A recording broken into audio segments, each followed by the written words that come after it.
Amigas e amigos, chega a ser patética, ridícula a briga da direita com a realidade, essa tentativa desesperada da direita de impedir que o povo tenha acesso às informações, tentar impedir que o povo veja os fatos. Esta gritaria estridente e oca, exatamente para impedir que as suas mentiras e manobras sejam desmascaradas. Porque são coisas tão grotescas, tão artificiais, tão bestiais, tão brutais, que o mínimo de luz que a gente lança sobre a realidade desmonta toda a versão deles. E eles precisam, evidentemente, desta gritaria. Está aí um editorial do jornal O Globo, hoje, que comprova exatamente tudo isso que diz aqui no título. Aécio convertido em réu abala a teoria persecutória do PT. Aí no subtítulo, a decisão da primeira turma do STF reforça o caráter pluripartidário da atuação dos organismos do Estado de combate à corrupção.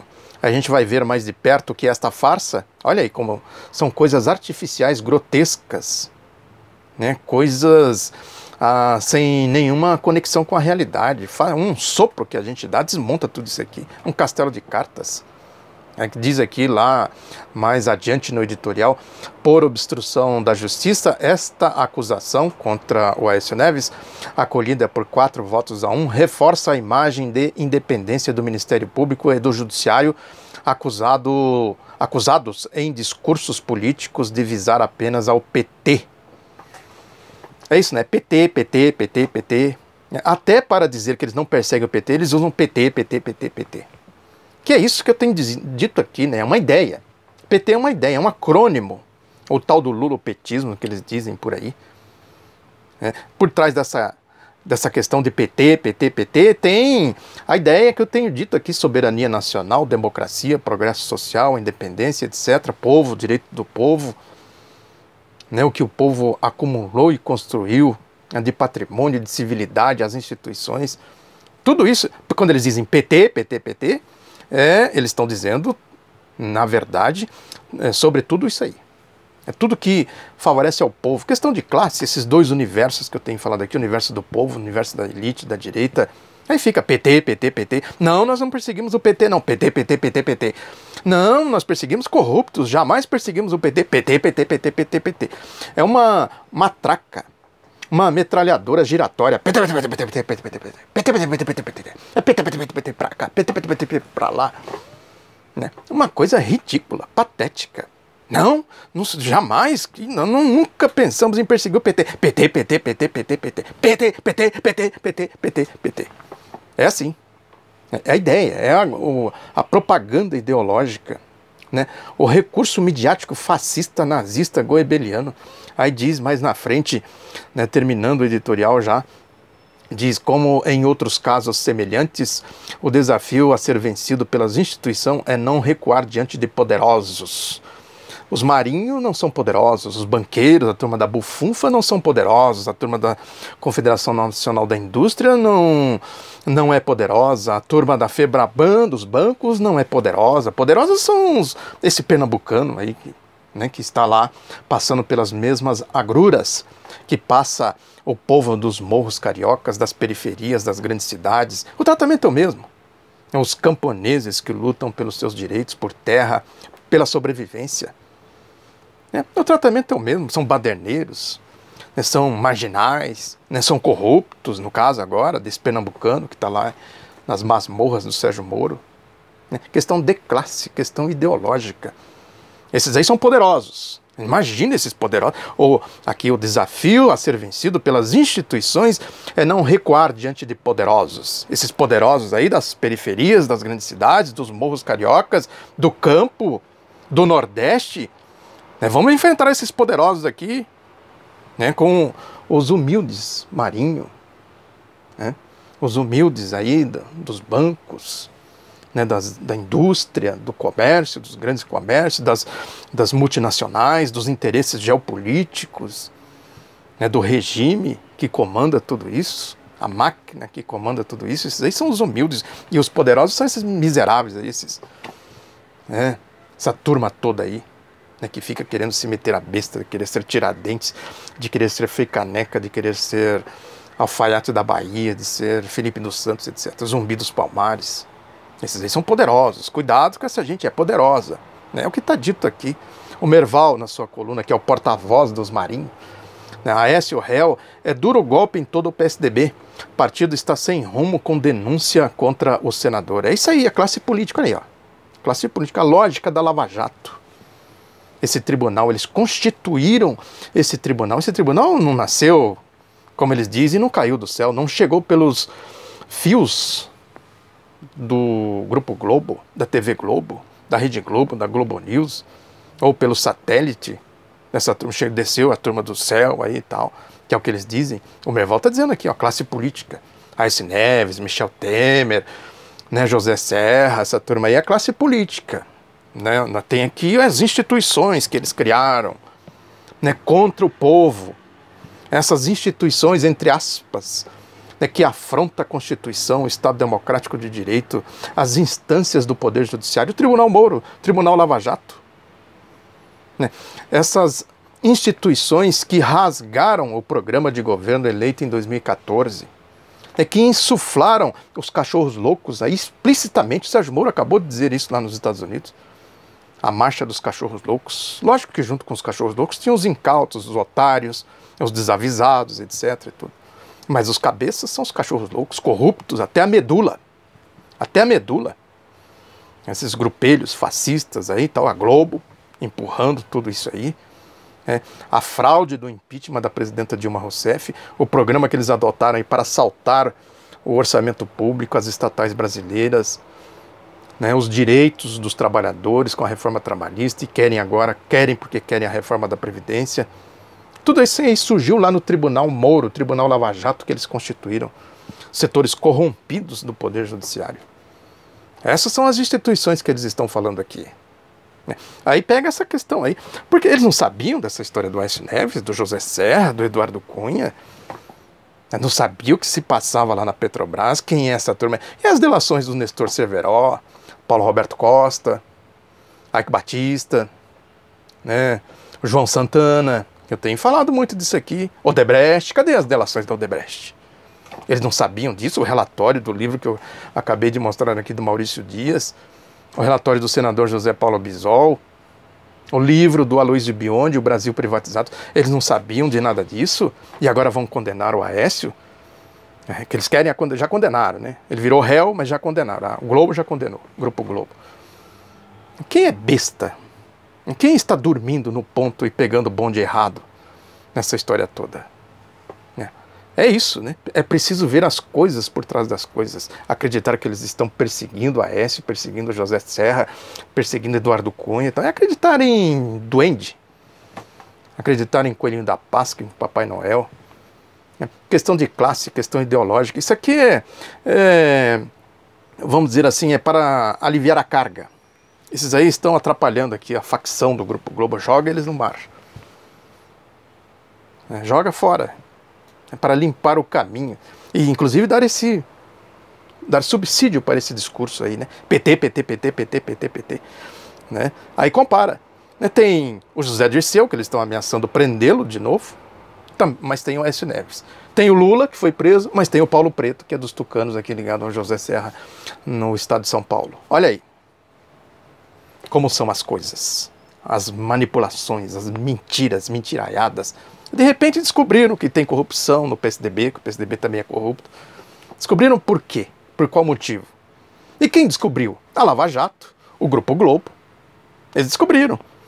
Por quais interesses? Movidos por quais objetivos? Abramos os olhos. Tem aí uma frase típica de porta de banheiro de rodoviária, do famoso frasista lá, Carlos Fernando Santos Lima, que diz muito respeito a isso, que ele escreveu lá, o habeas corpus de hoje, não é sobre a saúde de Paulo Maluf, que vai ser julgado aí no STF, o habeas corpus do Maluf, mas para dar poder, a VG, não sei o que ele quis dizer aqui, para Gilmar caçar decisões de Fachin na Lava Jato. Olha a confissão explícita do Tribunal Moro, do Tribunal da Lava Jato. Quer dizer, o Gilmar não pode caçar decisões de Fachin.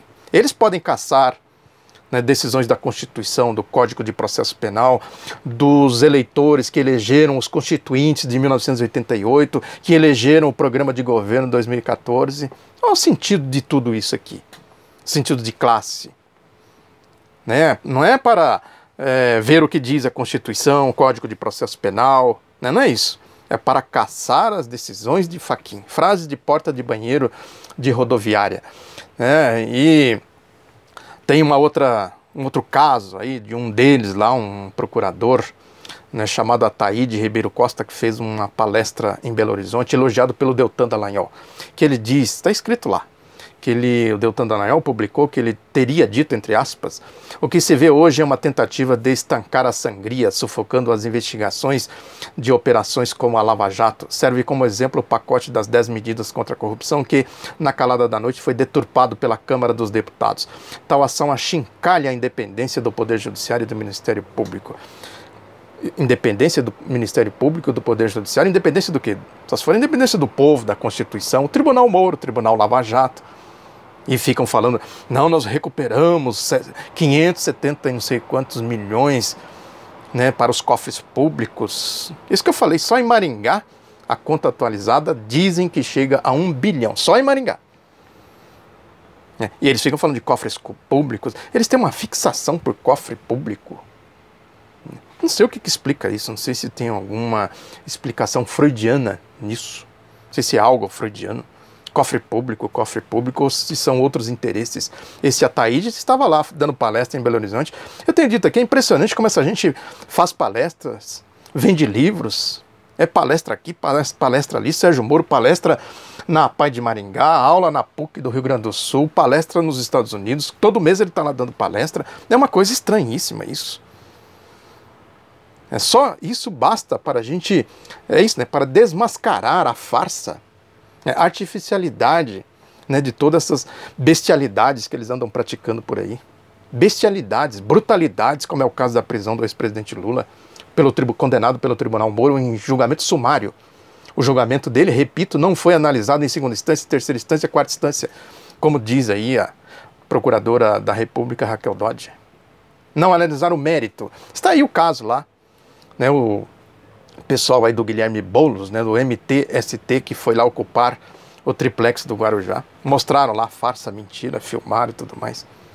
Isso é a grande mentira, né?